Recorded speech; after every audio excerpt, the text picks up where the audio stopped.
Hi guys, this is Lost Furukawa and welcome back to my YouTube channel. And for today's video, lilibutin natin ang apat na sikat na location ng F4 Thailand.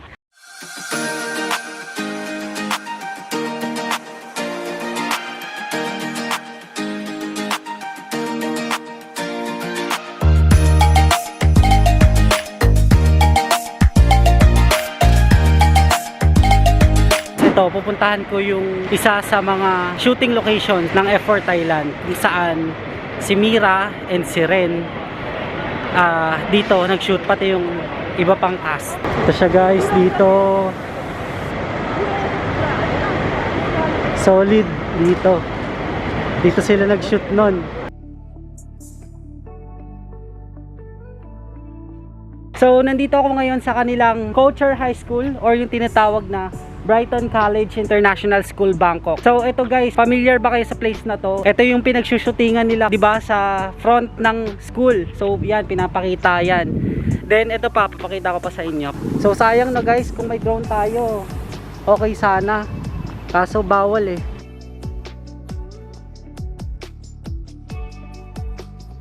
So sobrang saya ko kasi as a fan of F4 Thailand, nalibot ko tong lugar na to. Wala halos pupunta dito kasi guys, parang private tong part na to. Tas sa harap nitong Brighton College is parang mayamang subdivision. Ang ating next location ay sa Rosewood, Bangkok. So ngayon sasakay ulit tayo ng grab bike. So nag-grab bike ako from Bangkok. Mura lang naman yung grab bike dito.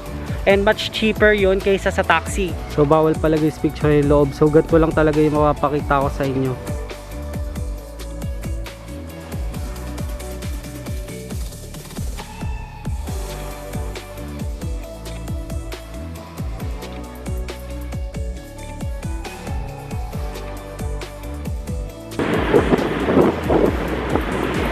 Dito na tayo ngayon sa next location natin, which is Rosewood, Bangkok.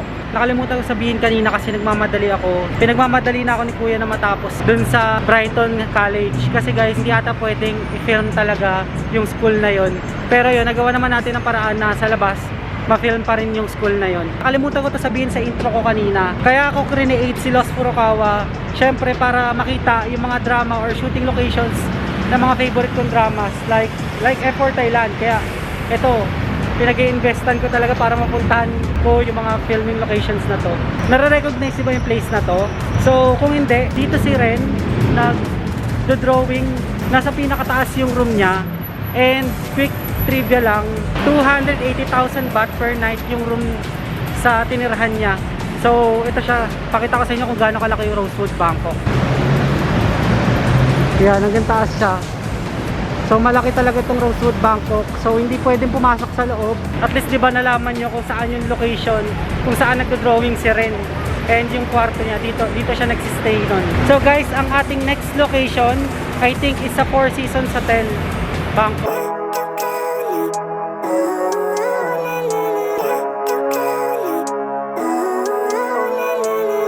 Living life, every day, late at night, not okay. All I want, and I pray, all I need. Hello guys, we're down to our third location of F4 Thailand shooting location, which is ang Four Seasons Hotel. So guys, do you recognize this place? So pinayagan naman tayo dito mag-film ng guard and try natin dito sa entrance lang mag-film kasi bawal pumasok sa loob ata. And ito, papakita ko sa inyo. Dito pala sinut ng F4 Thailand yung kanilang scene para sa official trailer nila. So papakita ko yan sa inyo sa video. And ito, papasokin na natin yung Four Seasons Hotel. And guys, so nasa likod ko na yung mga magagandang kotse. And dito naganap yung teaser trailer nila. Ayan, makikita nyo. Oops. So here is the exact location. Guys, medyo mabilis lang din tayo dito mag-film kasi bawal din siya. And also, nagpaalam lang din ako sa guard and pinayagan lang nila ako to film in the entrance but not on the inside. So, ayun guys, so nasa likod ko naman, kitang-kita nyo naman. So, magpi-picture-picture na lang ako dito. Then, tsaka tayo pupunta sa next location, which is kung saan nag-date si Goria and Time. So, abangan nyo yan. So pupuntahan natin yan.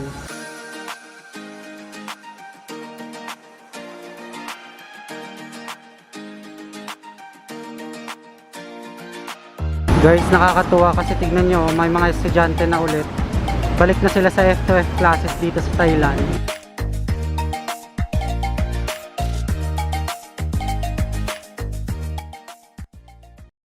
Guys, nandito na tayo ngayon sa fourth and final location natin sa mga shooting locations ng F4 Thailand.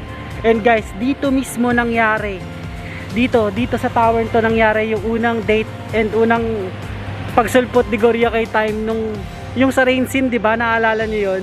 So, ang tawag sa lugar na to is Asiatic the Riverfront. So, malapit lang ito sa Four Seasons Hotel Bangkok. Kaya ito yung final stop ko since siya yung nasa pinakadulo. Nagbubukas siya tuwing 3 PM lang guys, kaya hinuli ko rin siya. And grabe yung memories dito. Solid. So lilibutin pa natin tong Asiatic the Riverfront. And grabe na amaze ako kasi mismo dito mismo tumayo si Bright and 2. Diyan mismo.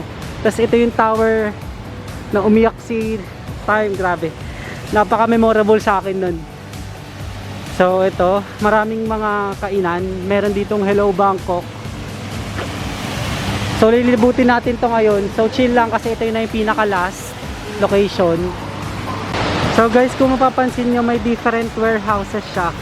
Then warehouse 8 and 9, I think 6. And meron pa doon 3, ayun na 3. Tapos ito parang simbahan siya guys eh. Grabe, na-amaze ako. Tara, gala pa tayo dito. Ang lawak nitong lugar na to pala. Tapos ang daming kainan din. Ayan.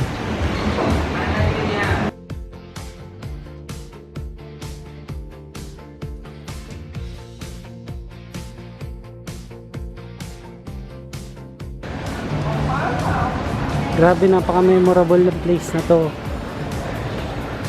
Daming kaganapan. Ito yung Ferris wheel nila, open na siya. So how much kaya yung entrance fee dyan sa Ferris wheel? Ito guys, yung Ferris wheel nila. Yan, laki. And also guys, ayun din yung ano, takutan, parang horror house. And may mga kainan din dito. So dito sila nag-shoot sa Ferris wheel. Tapos doon guys, mga stores din kainan.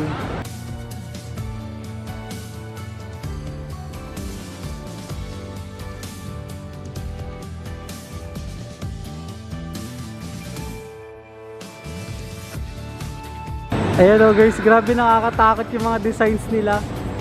And guys nga pala, pagpapasok kayo dito sa Asiatic the Riverfront, wala silang entrance fee. So I think dito na kayo magbabayad ng tickets sa loob. Yan, nahanap pa tayo. So gagala tayo dito ngayon. Wow, carousel. Here.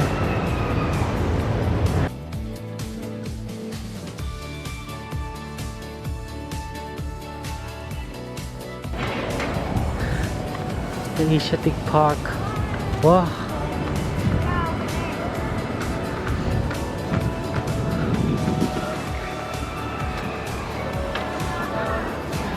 Grabe oh, may isang malaking ano to, barko na parang kainan. Wow.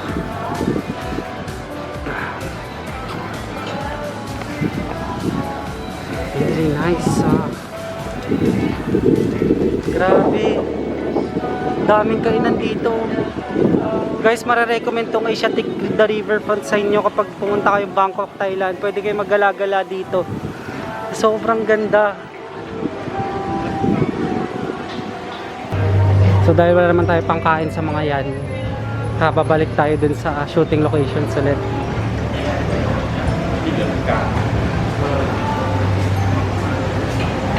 Ayan, bumalik na ako kanina sa park ko saan ako nang galing. So ito ulit yung restaurant. Pabalik ulit tayo dito sa tower. Grabe, nakaka-amaze. Dito pala sila nagkulitan guys. And that's it guys for our F4 Thailand shooting locations. Magpapahinga na ako dito and kukuha na ako ng mga pictures para may post din ako sa Instagram.